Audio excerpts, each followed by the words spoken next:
Welcome to the Timeless Tales Library, a place where each story opens a quiet door into rest and reverie. I'm Oliver, your storyteller for the evening, and tonight I'll be sharing a gentle tale to calm your thoughts and guide you softly towards sleep. This little library of peace is made possible by listeners like you. If you've found comfort here, please consider subscribing to help us continue crafting these restful journeys. As you settle in, I'd love to hear from you. Leave a comment below letting me know where you're listening from tonight, and share a place you'd love a story to carry you to. Maybe a drifting hot air balloon over glowing lantern festivals, a seaside cottage where waves write poetry on the shore, a library hidden in the clouds, or a moonlit train through a desert of stars. Your dreams are the heartbeat of our quiet corner of the world. Tonight's story is about, from the Sherlock Holmes Sleep Stories collection. Tonight we venture into the quiet sanctum of Professor James Moriarty, Napoleon of Crime turned contemplative scholar.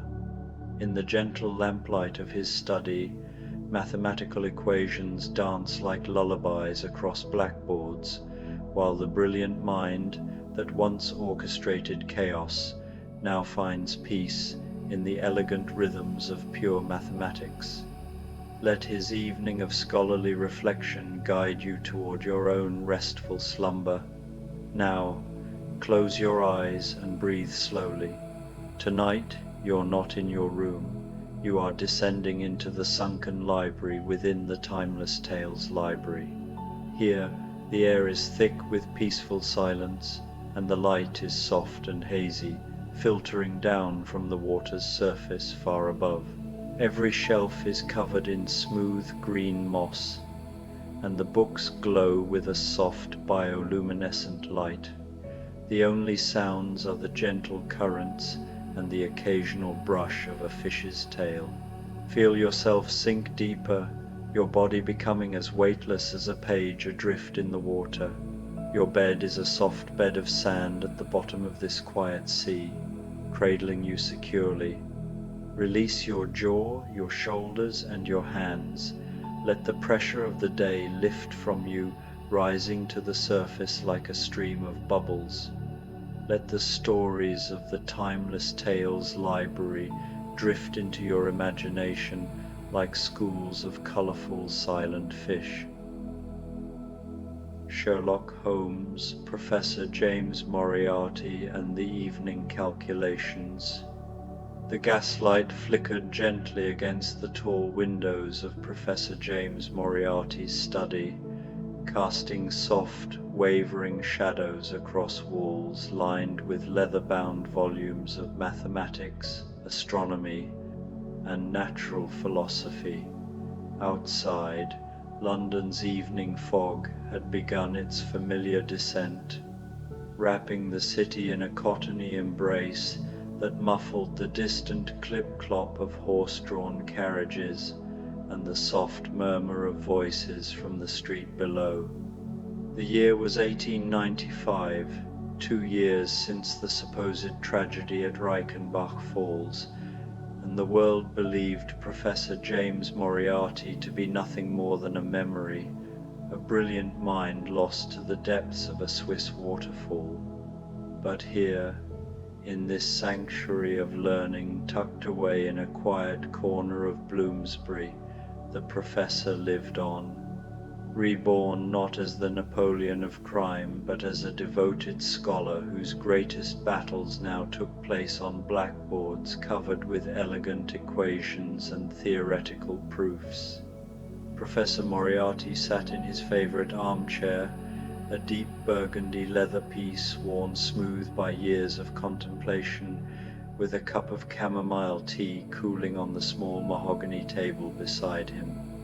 The steam rose in delicate spirals, carrying with it the faint scent of honey and dried flowers that his housekeeper, Mrs. Pemberton, had carefully selected from her garden in Kent.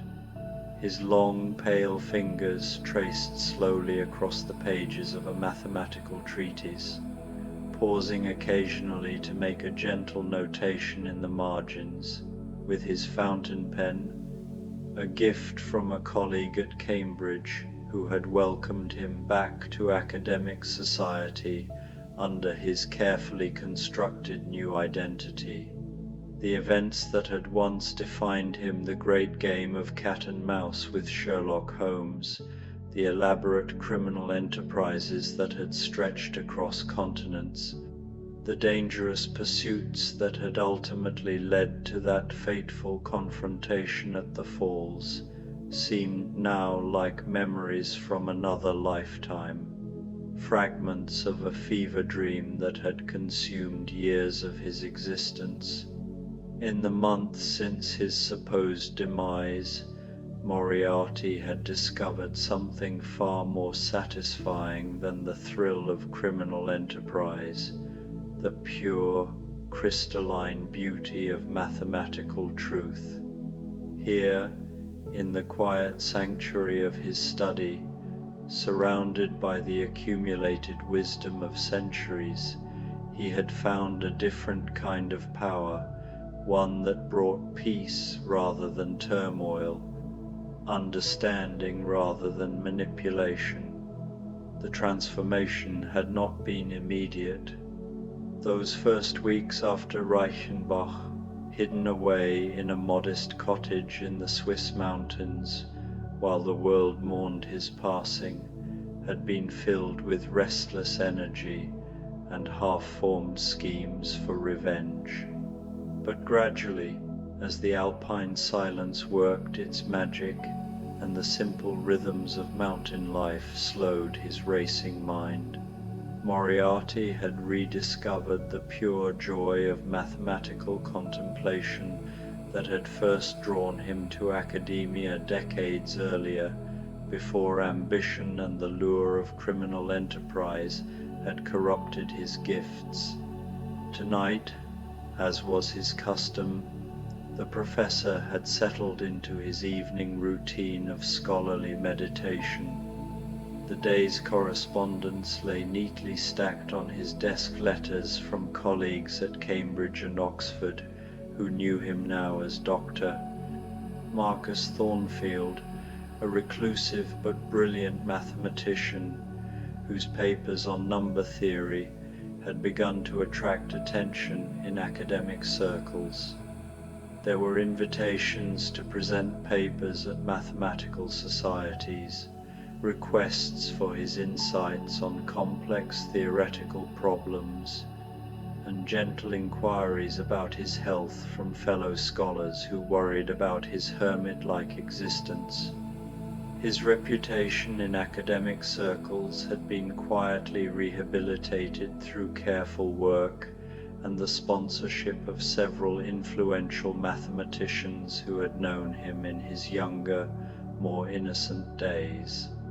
His past transgressions were now attributed to a temporary breakdown brought on by overwork and personal tragedy, a narrative that the academic world had accepted with the same readiness it always showed for explanations that allowed brilliant minds their eccentricities. How easily, he mused with gentle amusement, the world accepted stories that fit their preconceptions about the fragility of genius. The fire in the hearth crackled softly, its orange glow dancing across the spines of his books. Euclid's Elements stood beside Newton's Principia, while Gauss's Disquisitiones Arithmeticae rested comfortably next to more recent works by Riemann and Weierstrass. Each volume represented countless hours of human thought, generations of minds grappling with the fundamental mysteries of number and space. In their presence, Moriarty felt a profound sense of continuity. He was but one link in an endless chain of seekers after mathematical truth, each contributing their small portion to humanity's growing understanding of the universe's hidden patterns. He turned the page of his current reading, a treatise on non-Euclidean geometry that had arrived that morning from a colleague in Göttingen. The elegant proofs unfolded before him like a garden path in spring, each step following naturally from the last, leading inexorably toward conclusions that would have seemed impossible to earlier generations of mathematicians who had been trapped within the confines of traditional geometric thinking. There was something deeply soothing about this logical progression, this sense that beneath the apparent chaos and randomness of the world lay patterns of perfect order and transcendent beauty, waiting to be discovered by minds patient enough to seek them out. The professor's cat, a sleek black creature named Pythagoras, a name that never failed to amuse him with its apt symbolism, padded silently across the Persian rug and settled himself on the warm hearthstones. His yellow eyes blinked slowly in the firelight as he began his evening grooming ritual, paws moving with the same methodical precision that characterized his master's approach to scholarship. Moriarty glanced down at his feline companion and smiled.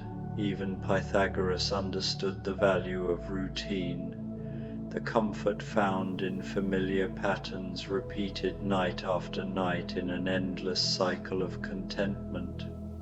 The cat had appeared at his door one rain-soaked evening in autumn, thin and bedraggled, but with an unmistakable intelligence in his golden gaze. Moriarty had taken him in without hesitation, recognizing a kindred spirit, another solitary creature who preferred the quiet observation of the world to its chaotic participation. Over the months, Pythagoras had become his constant companion, a silent witness to his mathematical meditations, whose presence somehow made the long evening hours of study feel less isolated. As the evening deepened and the fog outside grew thicker, transforming the familiar street into something mysterious and dreamlike, the professor set aside his reading and moved to the large blackboard that dominated one wall of his study. Here, over the past several weeks, he had been working on a particularly intriguing problem in number theory, a question that had puzzled mathematicians for decades, and whose solution, if it existed, would represent a significant contribution to human knowledge. The board was covered with equations, diagrams, and calculations, layer upon layer of mathematical exploration that resembled nothing so much as a musical score written in the language of symbols and figures. To an untrained eye, it might have appeared chaotic, even meaningless, but Moriarty could read the patterns there as clearly as a conductor reads a symphony. Each line of reasoning told part of a larger story.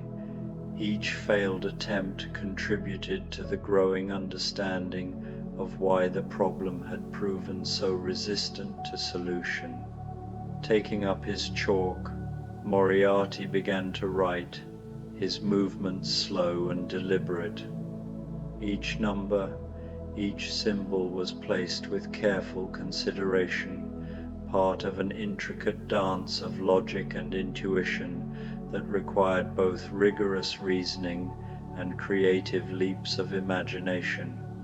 The scratch of chalk against slate provided a gentle, rhythmic accompaniment to his thoughts, a sound as soothing as rain against window panes, or the turning of pages in a library on a quiet afternoon. The problem he was pursuing involved the distribution of prime numbers, those mysterious integers that could be divided only by themselves and one. For centuries, mathematicians had sought to understand the pattern underlying their occurrence, if indeed any pattern existed at all. Prime numbers seemed to appear almost randomly as one counted upward through the integers, yet there were tantalizing hints of underlying order, subtle regularities that suggested some deeper organizing principle at work. Some nights, the professor felt he was on the verge of a breakthrough, his intuition singing with the certainty that comes when all the pieces of a puzzle suddenly begin to fall into place. On other evenings, the primes seemed to mock his efforts with their stubborn unpredictability, refusing to yield their secrets despite his most ingenious approaches. Tonight, however, he sensed a different quality in his thoughts, a gentle clarity that suggested answers might be closer than he had dared to hope. As he worked, his mind wandered to the curious parallels between mathematics and music, a connection that had fascinated him since his youth. Both dealt in patterns and relationships, both sought harmony from apparent discord. The great Bach, he reflected, had understood this connection. Instinctively, his fugues were mathematical constructions as much as musical ones, explorations of theme and variation that followed rules as strict as any geometric proof, yet produced effects of overwhelming beauty and emotional power. The professor had recently acquired a small harpsichord, which sat in the corner of his study near the window. On evenings when mathematical work proved particularly challenging, he would sometimes turn to Bach's well-tempered clavier, letting his fingers work through the familiar patterns, while his mind processed the day's theoretical insights at a subconscious level. There was something about the mathematical precision of Bach's counterpoint that seemed to clear mental fog and reveal new approaches to stubborn problems. The clock on the mantelpiece chimed 10 o'clock, its bronze voice echoing softly through the study. The sound had a particular quality in the fog-wrapped evening, muffled and dreamlike, as if time itself had grown drowsy. Outside, the fog had thickened considerably, transforming the street lamps into soft, glowing orbs that seemed to float in the misty air like terrestrial stars. The sounds of the city had diminished to a gentle murmur, the occasional rumble of a late omnibus, the soft footsteps of a pedestrian hurrying home through the murk, the distant chiming of church bells marking the passage of hours. London was settling into its nightly slumber, the great metropolis gradually quieting as its millions of inhabitants sought their rest. There was something profoundly peaceful about this daily transformation, this gradual transition from the bustling energy of day to the contemplative silence of night. Moriarty had come to treasure these evening hours, when the demands of the external world receded, and he could lose himself completely in the pure realm of mathematical thought. He paused in his calculations and moved to the window, pressing his palm against the cool glass. The fog swirled in lazy patterns, constantly changing yet somehow eternal, like the mathematical concepts he spent his days contemplating. Individual droplets of moisture traced random paths down the window pane, yet collectively they created patterns that followed predictable laws of physics and fluid dynamics. There was beauty in this obscurity. He thought the way familiar landmarks became mysterious and dreamlike, transformed by the simple addition of water vapor in the air. The fog reminded him of the problems he worked on, how clarity could emerge from confusion through patient observation and careful analysis. Just as the sun would eventually burn away the night's mist, revealing the familiar city beneath, so too would persistent mental effort eventually illuminate the hidden structures underlying mathematical mysteries. Returning to his blackboard, Moriarty found his attention drawn not to the complex equations awaiting his consideration, but to a simpler problem that had occurred to him, a gentle exploration of geometric series that might serve as a bedtime meditation. These series had always held a special fascination for him, representing as they did one of mathematics' most elegant paradoxes, how infinite complexity could resolve into simple finite truths. Taking up his chalk once more, he began to write out the familiar progression: 1, 1/2, 1/4, 1/8, 1/16, 1/32. Each term was exactly half of the previous one, stretching away toward infinity, yet forever approaching the finite sum of 2. There was something profoundly comforting about this convergence, this mathematical truth that demonstrated how infinite processes could have definite, knowable results. As he wrote each fraction, Moriarty felt his breathing slow and deepen, his mind settling into the peaceful rhythm of the series. The fractions grew smaller and smaller, their contributions to the total sum becoming negligible, yet never quite reaching zero.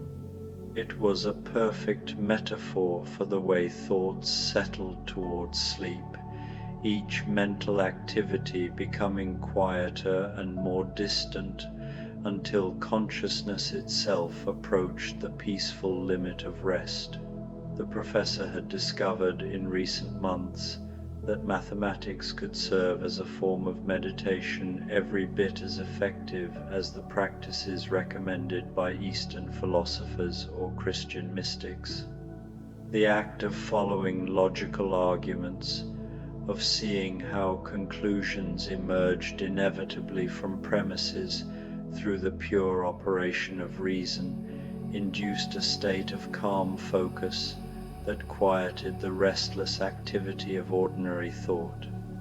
Where once his brilliant mind had raced from scheme to scheme, plot to counterplot in an endless cycle of strategic calculation, now it moved with the measured pace of a river flowing steadily toward the sea. This transformation had been gradual but profound. In his criminal years, Moriarty's intellectual gifts had been deployed in service of immediate, practical goals, outwitting opponents, accumulating wealth and power, staying one step ahead of those who would bring him to justice. Every mental faculty had been subordinated to these worldly ends, creating a state of constant tension and vigilance that had gradually worn away at his capacity for simple pleasure or contentment. Now, freed from those pressures by his assumed death and carefully constructed new identity, he could pursue knowledge for its own sake, following questions wherever they led, without concern for practical applications or personal advantage. This pure intellectual freedom was more intoxicating than any earthly power he had ever wielded, more satisfying than any criminal triumph he had ever achieved. He set down his chalk and returned to his armchair, picking up a different volume from the table, beside him a collection of papers on celestial mechanics that he had been reading with growing fascination. The movements of planets and stars, he had come to appreciate, represented mathematics made visible, cosmic clockwork operating according to principles that Newton had first glimpsed centuries ago, and that successive generations of astronomers and mathematicians had refined into ever more precise and beautiful theoretical frameworks. As he read about the orbital patterns of Jupiter's moons, their intricate gravitational dance that had been invisible to human eyes until Galileo's telescope revealed their existence, Moriarty found himself thinking about the curious relationship between mathematical prediction and physical reality.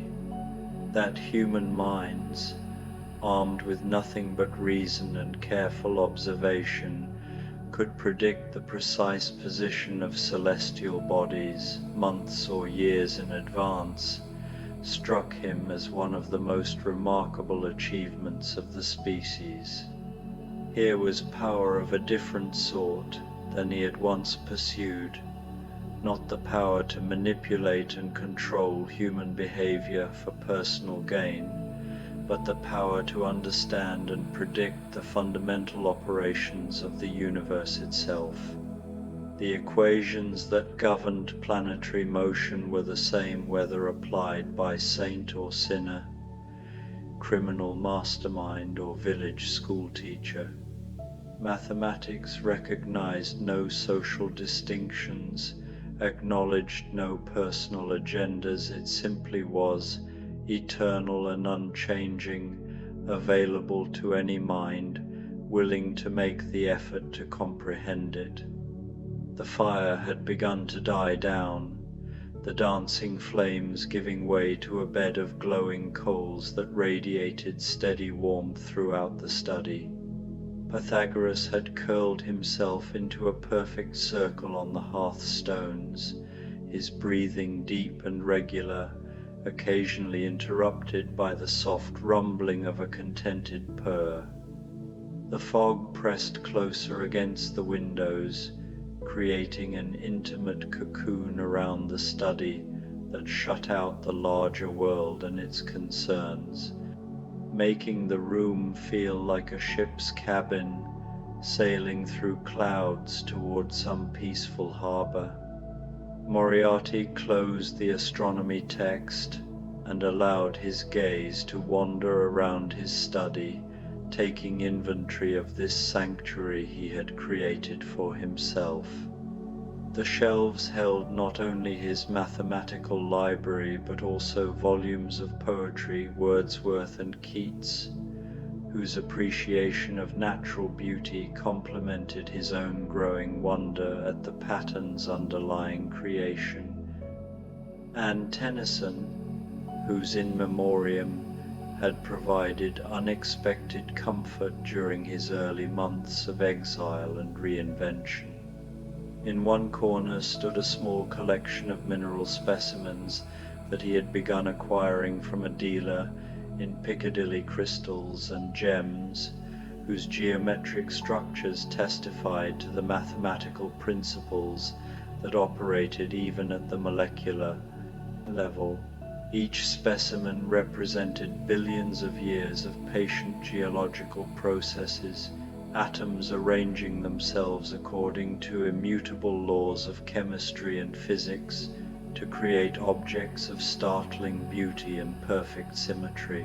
On his desk, beside the neat stack of correspondence, lay several chess problems that he worked through each evening, not the rapid, competitive play he had once enjoyed with worthy opponents like Holmes, but slow, meditative explorations of the game's strategic possibilities. Chess, like mathematics, offered infinite complexity within finite rules, patterns that could be studied and appreciated for their own sake, rather than as means to victory over an opponent. The professor rose and moved to his desk, selecting one of the chess problems, a delicate endgame study involving a king, 2 knights, and a lone pawn against a superior force. He set up the position on the small ivory and ebony board that had been a gift from his late father back in the days when such family relationships had still held meaning for him, and began to explore the possible continuations, his mind moving pieces in imagination while his fingers traced their paths through the air.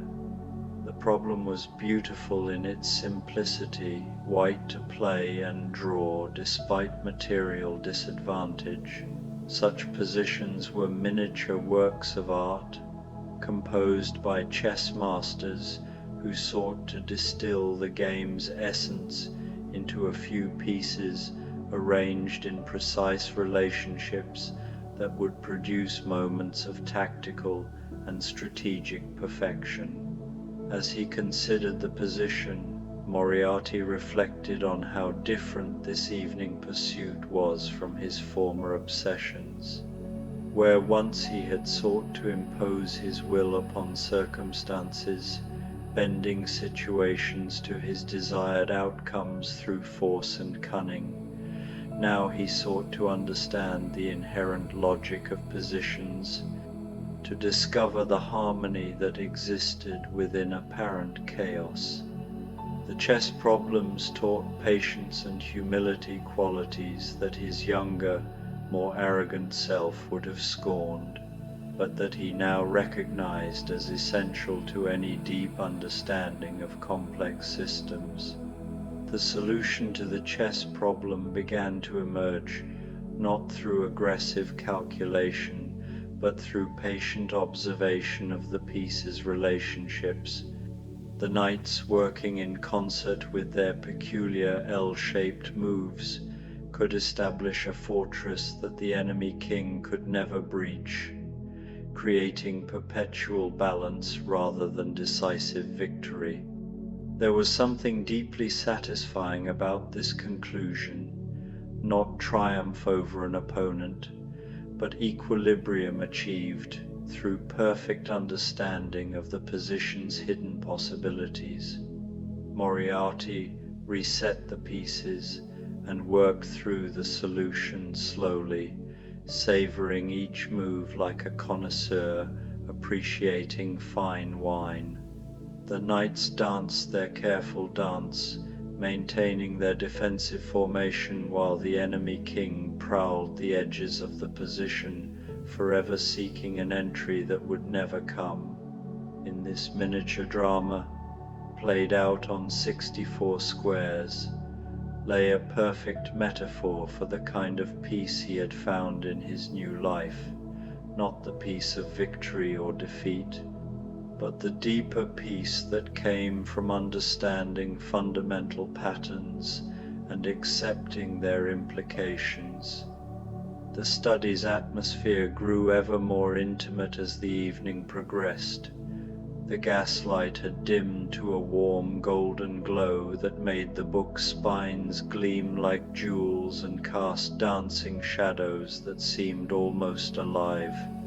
The fog outside had become so thick that the world beyond the windows had virtually disappeared, leaving only this warm island of light and learning floating in a sea of grey mystery.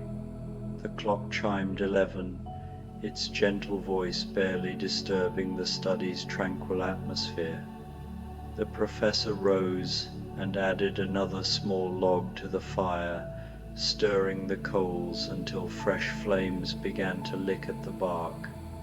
The renewed light cast dancing shadows across his mathematical equations, transforming the symbols into a mysterious script that seemed to whisper secrets of cosmic harmony in a language older than human speech.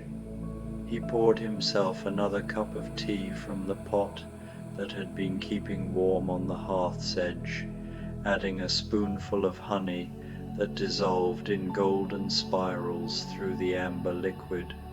The warmth spread through his hands as he held the cup, and he breathed in the gentle steam, feeling the day's minor tensions dissolve like the honey in his tea.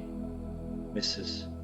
Pemberton had prepared the blend specially for his evening contemplations, combining chamomile with lavender and a touch of lemon balm that was said to promote peaceful sleep and vivid dreams. Tonight's mathematical meditation had progressed exactly as he had hoped. The problem in number theory had yielded another small insight, not a complete solution, for such breakthroughs were rare and precious, but a step forward in understanding that would inform tomorrow's work. Like all worthwhile mathematical research, it would require patience, multiple approaches, and the willingness to follow false paths to their conclusions before discovering the true route to understanding. The professor had learned to appreciate this aspect of mathematical research, the way progress came not through sudden inspiration but through steady, methodical exploration of logical possibilities. Each failed approach taught something valuable about the problem's structure. Each small success built upon previous work in an endless process of refinement and discovery. There was no rushing the process, no forcing solutions through sheer will or cleverness. Mathematics demanded humility, patience, and above all, respect for its own internal logic and rhythm. As he settled back into his chair with his fresh cup of tea, Moriarty's thoughts drifted to his correspondence with fellow mathematicians around Europe. Through carefully maintained pseudonymous exchanges, he had been able to participate in the ongoing development of mathematical knowledge, contributing to discussions about the foundations of geometry, the nature of infinite sets, and the mysterious relationships between different branches of mathematical study. There was Dr. Hendrik van der Berg in Amsterdam, who was working on problems similar to his own in number theory. Their correspondence had become a highlight of each month, letters filled with equations and conjectures that pushed both men's understanding forward through collaborative exploration. Neither knew the other's true identity. Van der Berg believed he was corresponding with the reclusive Dr. Thornfield, but their intellectual kinship transcended such mundane concerns. Then there was Professor Marie Dubois at the Sorbonne, one of the few women making significant contributions to mathematical research despite the barriers placed in her path by academic prejudice. Her work on differential equations had opened new approaches to problems that had stymied Moriarty for weeks, and their exchange of ideas had produced insights that neither could have achieved alone. These correspondence relationships represented something entirely new in his experience, connections based purely on shared intellectual interests, free from the ulterior motives and hidden agendas that had characterized all his previous human relationships. In the world of mathematics, only the quality of one's thinking mattered, not one's past or present circumstances. It was perhaps the closest thing to pure human community that he had ever experienced. The fire settled into a comfortable rhythm of crackling and sighing, occasionally sending small showers of sparks up the chimney. Pythagoras had moved from the hearth to his favorite sleeping position on a cushioned chair near the window, where he could keep one eye on his master's activities while drifting toward his own feline dreams.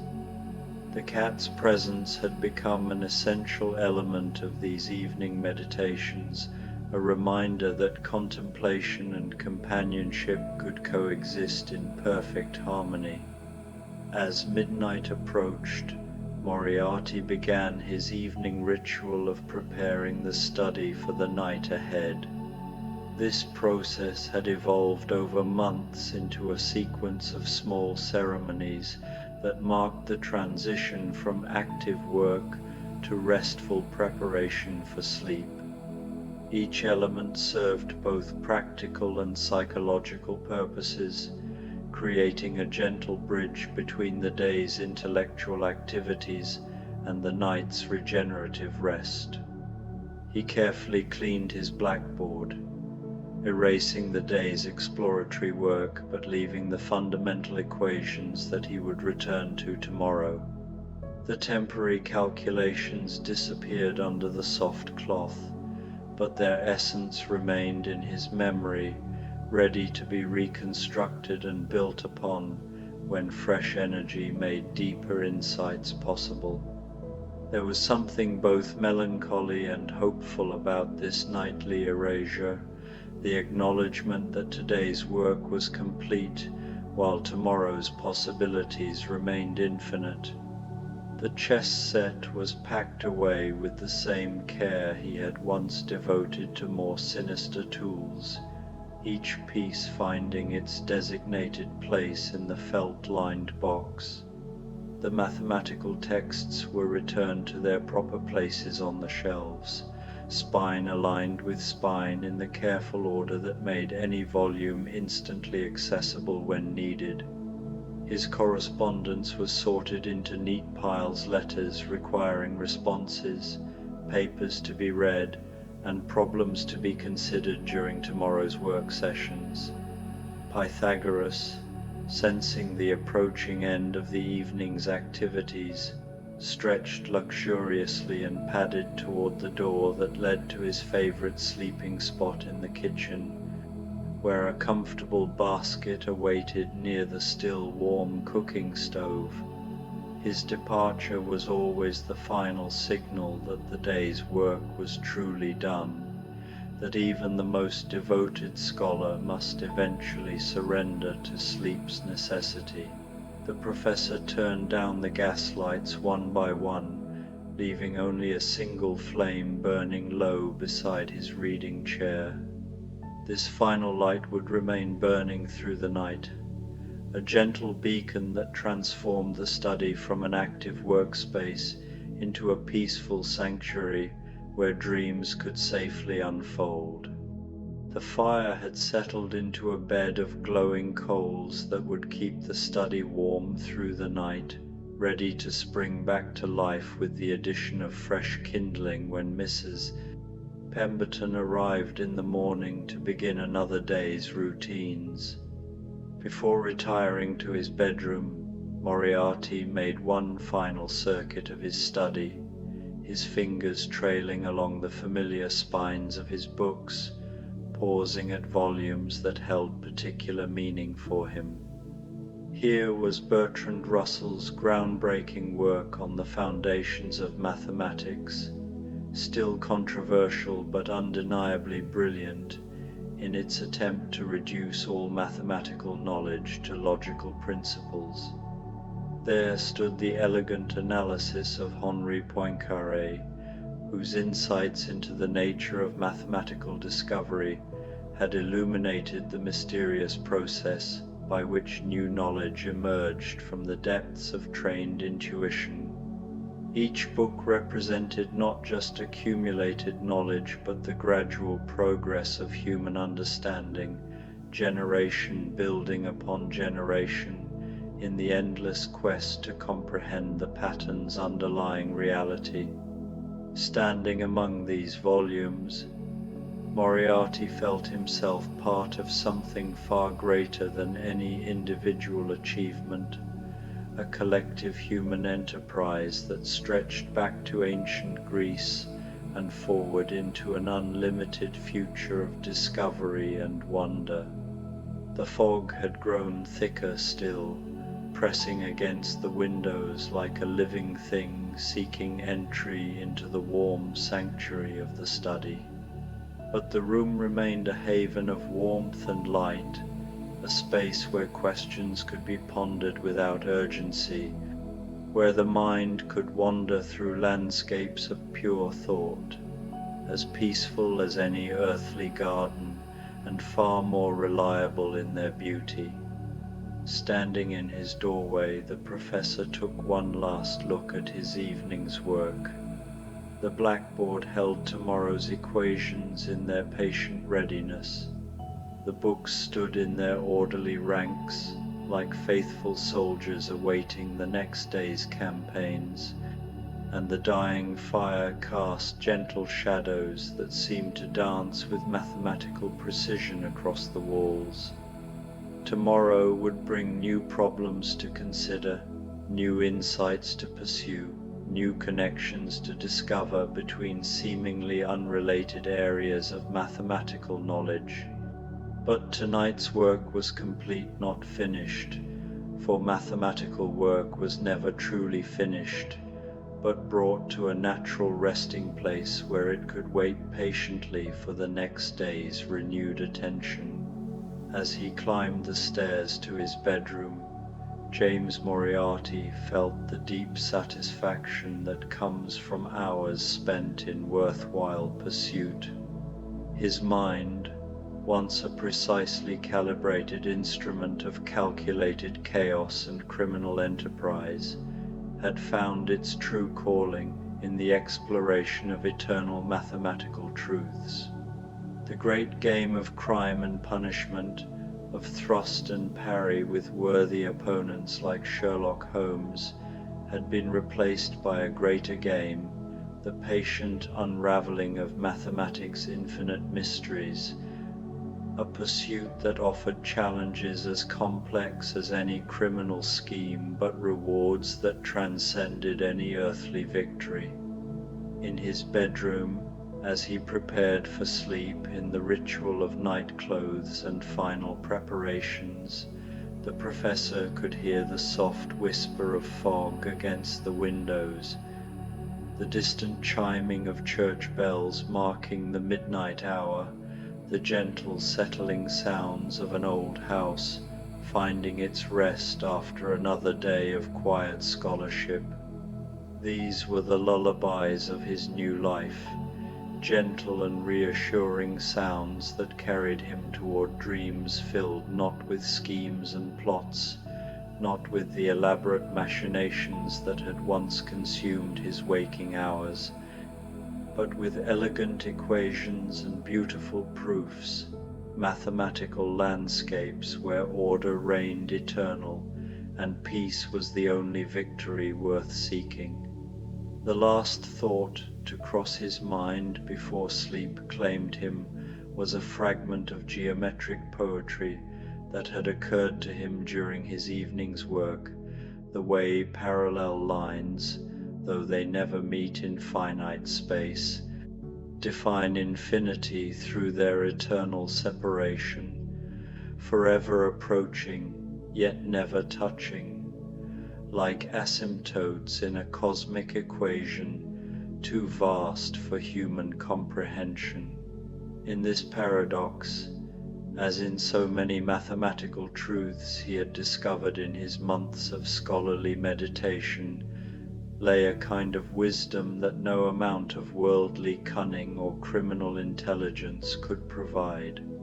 Professor James Moriarty, Napoleon of Crime, transformed into a gentle philosopher of number and form, smiled softly as he settled into his bed and surrendered himself to the peaceful mathematics of dreams, where equations resolved into symphonies and theorems blossomed into gardens of infinite eternal beauty.